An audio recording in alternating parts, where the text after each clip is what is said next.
Welcome to the first of my reviews for the individual chapters of Record of Ragnarok. So, if you've been following my channel, you know that I have done a series of videos going over the last four fights in their entirety. That's just because they were already finished, and it would obviously be way faster to go through the entire fights each in one sitting. But now that we're caught up with the current chapters, I'm going to be doing individual videos for each chapter as they come out. This is going to be essentially the same format as the videos I did for the entire fights, but obviously much shorter because it's just the one chapter. But moving on, chapter 31. We see Brunhilde, who's walking down a hallway that seems to have a lot of artwork on the walls for some reason. Shows off a bunch of different stuff.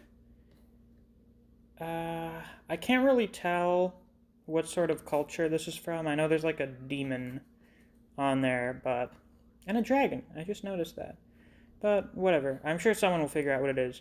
But Brunhilde's walking down the hall, and Gear, quote unquote, because we're about to get into something interesting, catches up to her, and she's apologizing for sort of yelling at Brunhilde after the end of round 4 over Jack killing Heracles, which she was very upset about.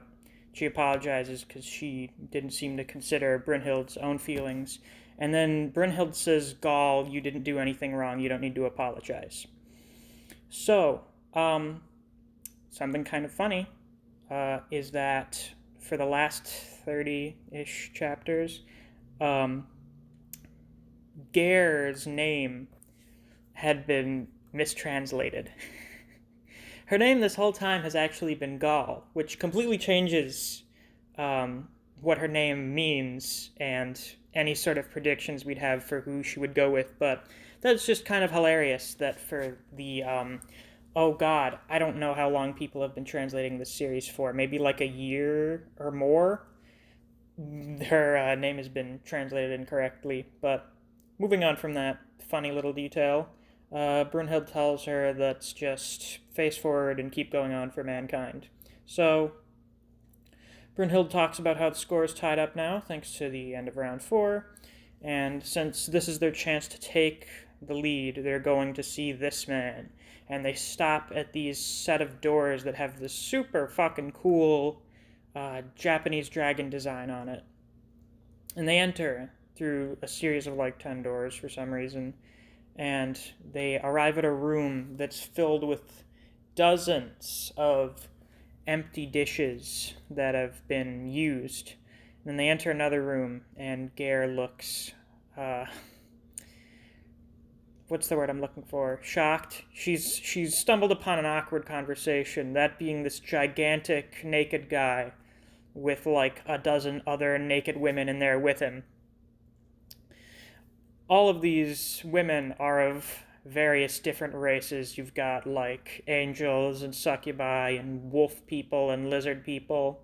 So this guy's dick does not discriminate based on race. Very progressive of him. But this is the introduction of humanity's next fighter, the sumo wrestler Raiden.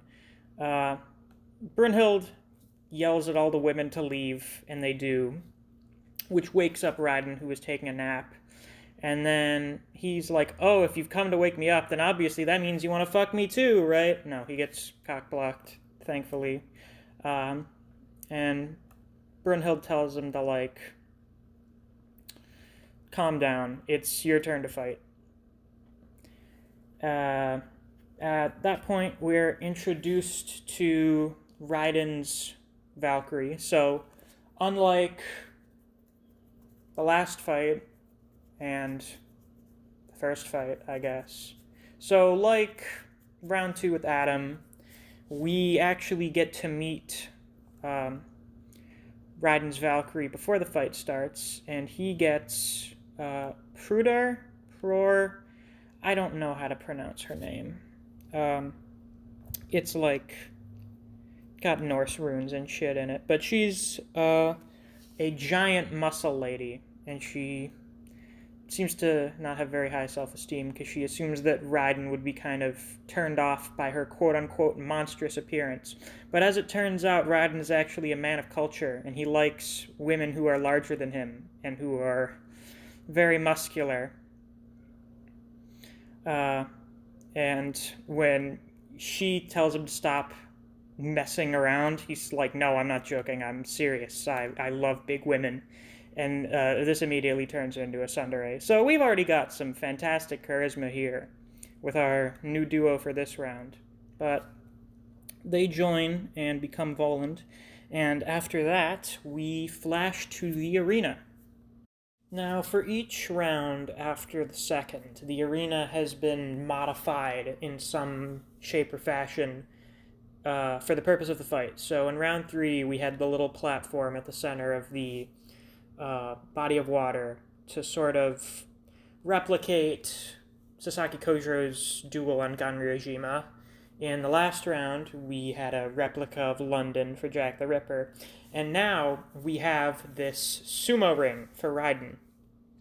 Heimdall is here, and he's wearing a sumo ref outfit. I never actually expected him to change his outfits for any of the fights, and he's adorable wearing this. It's wonderful to see him.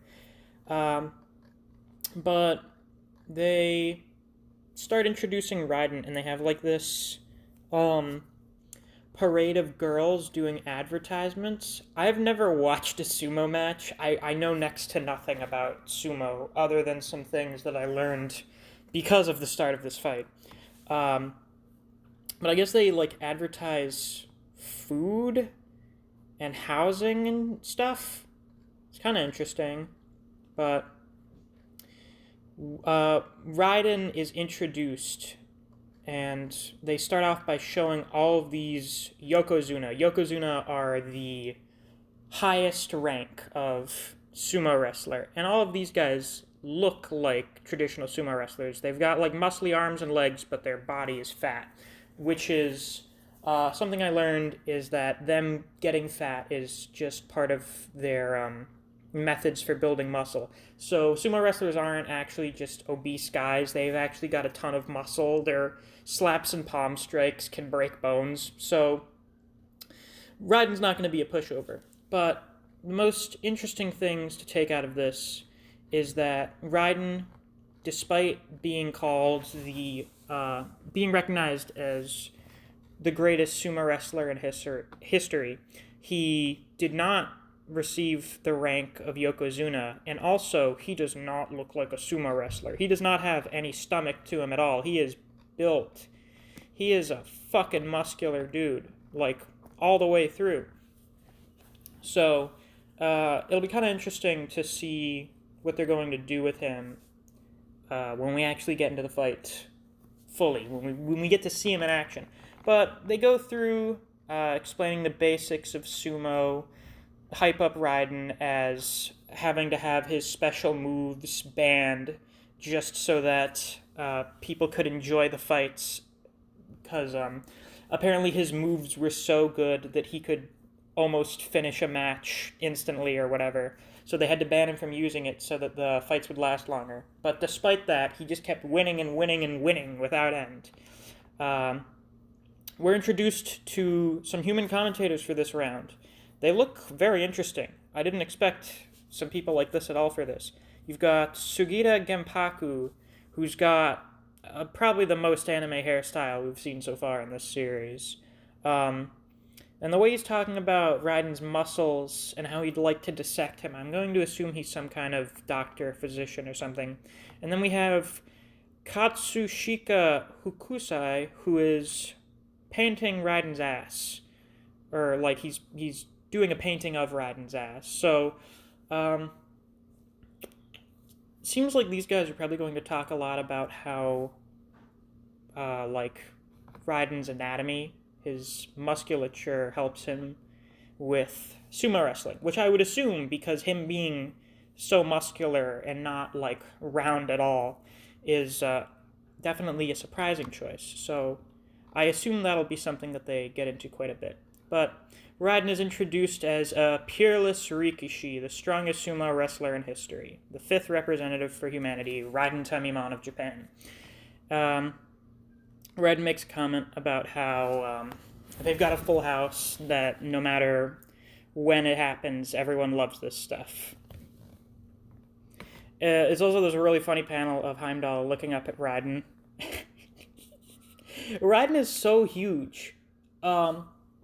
He's got to be the tallest human combatant so far. He may even be the tallest combatant, period, save maybe Zeus when he's all muscled up.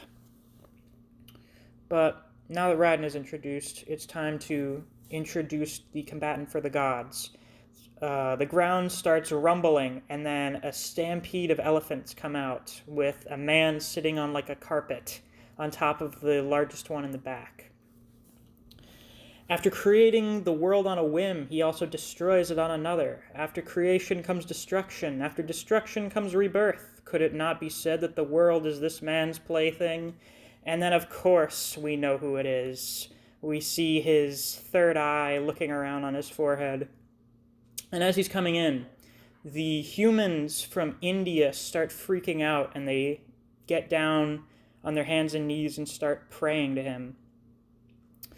The god jumps off of his elephant and lands on the tips of his toes on one foot,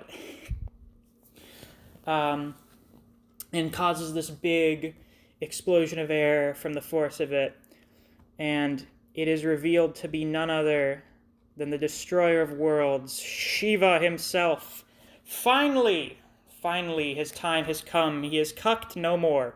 Unless that dumb fucking theory about him being Loki in disguise is actually true. But I don't think it is. If it's actually Loki in disguise, I may drop this shit. But I don't think that's going to happen. I think we're going to see Shiva for real. He's really flexible. He lands on one foot, and he's like holding up his other leg to stretch. And he's doing all these fuckboy poses. It's hilarious. He's like sticking his tongue out and pointing at the camera and stuff. And he even remarks about how it's finally his turn. It's great. After being cucked twice during the tournament and once in Heracles' backstory, Shiva is finally here to fight as the 5th representative of the gods.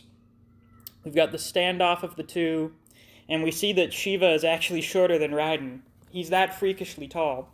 And this is also the first time that the god has been shorter than the human combatant. So that's a neat thing.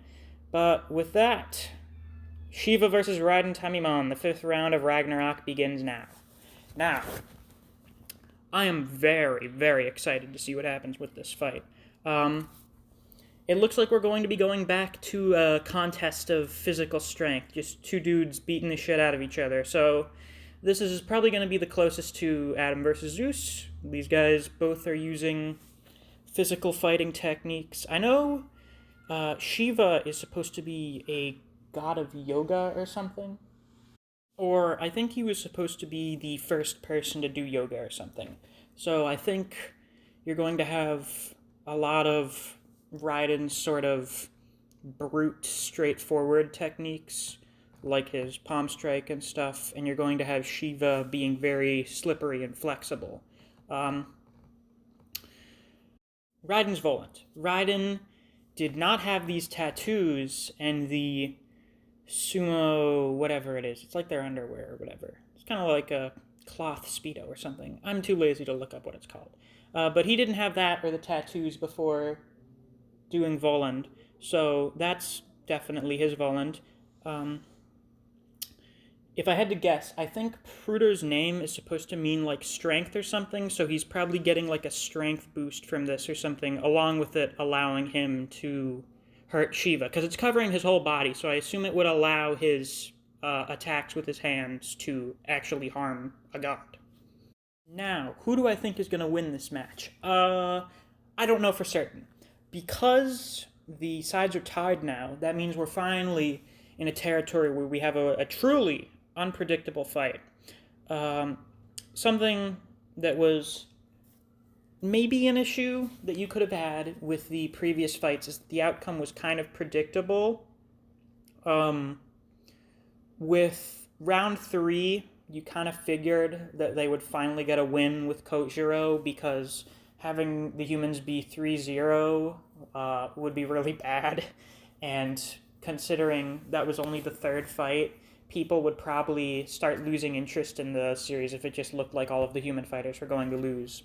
And then with round 4, it also would have been bad if the gods had a 3-1 lead over the humans. So bringing it up to a 2-2 tie means that this can go anywhere. However, I think that Raiden will probably win.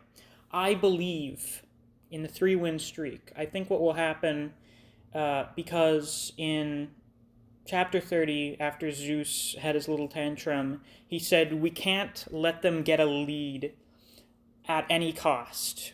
So that leads me to believe that there will be a lead. And then the humans will lose round 6 and possibly round 7. However, it is totally possible that the gods will win this round. I like Shiva, so I wouldn't mind if he wins. And Raiden's also very cool, so I wouldn't mind if he wins either. So I guess that means we're going to be in for a fun time. But with that, we've gone over pretty much everything there is to talk about with this chapter. Now that this is over, it's about a little under 2 weeks until Ra's for the next chapter come out. And then I'm probably going to be doing a video as soon as low-quality translations come out, because I'm not one of those people that waits for an Epic Bastards to do the high-quality translations. Until then, I have an idea for a new series that I'm going to start doing. You could probably guess, based on the recent change to my profile picture, what it's going to be. But until then, if you enjoyed this video, please like and subscribe so you don't miss any of my new videos, and I'll see you around.